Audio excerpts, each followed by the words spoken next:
बिस्मिल्लाहिर्रहमानिर्रहीम। अस्सलाम वालेकुम दोस्तों, आप देख रहे हैं आज कितनी ठंड है और आज हम मरी वाला मौसम तैयार कर रहे हैं। यही ओए होए, आप सोच रहे होंगे कि पंजाब में कैसे मरी वाला माहौल तैयार कर सकते हैं। अभी आप 5 मिनट में आपको दिखाएंगे। हम आर्टिफिशियल बर्फ़ भी तैयार कर रहे हैं जो कि आपको दिखाते हैं। आ जाओ।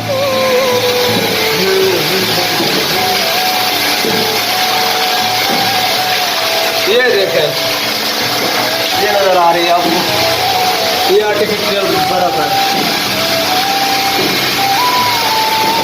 ये सब तैयार कर रहे हैं। ये देखो, ये बहुत जल्दी बहुत ज़्यादा तादाद में तैयार हो रही है। ये देखो, ये सच में बिल्कुल ठंडी है, बर्फ की तरह। सब्जी कितनी देर लगेगी और अभी आपको दिखाते हैं मरी वाला माहौल 5 मिनट के अंदर। वो भी वीडियो को मुकम्मल देखें, हमारे साथ जुड़े रहें, चैनल को सब्सक्राइब कर लें, पेज पर है तो फॉलो कर लें। ओए होए होए, ये गाइस ये देखें, ये आर्टिफिशियल बर्फ है। ये हम बहुत ज़्यादा तादाद में बना रहे हैं, बहुत ज़्यादा मिकदार में तैयार करेंगे। आसमान से उड़ाएंगे अभी इसे, ऊपर से जब गिराएंगे बहुत ज़बरदस्त व्यू आएगा।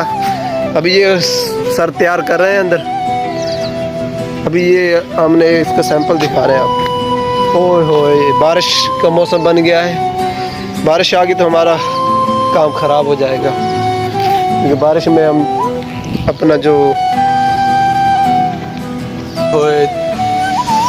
आप देख सकते हैं मौसम ख़राब हो गया है। बारिश की वजह से हम इस बार वीडियो पूरी नहीं बना सके। हम इस बार बर्फ़ तैयार करके रख लेंगे और अगली बार आपको अगली वीडियो में पूरी हम दिखाएंगे किस तरह हम आर्टिफिशियल बर्फ़ बनाकर किस तरह हम इससे इंजॉय कर सकते हैं। बिल्कुल मरी वाला व्यू बना सकते हैं, हम वीडियो बना सकते हैं। आपको टिकटॉक पे भी दिखाएँगे हम, और हम यूट्यूब चैनल पर भी दिखाएँगे। तो आज फ़िलहाल मौसम की वजह से हम यहीं पे काम छोड़ रहे हैं। ये सैंपल है, बाकी अंदर तैयार हो रही है। ठीक है, शुक्रिया। इंशाल्लाह अगली वीडियो में हम मिलेंगे आपको।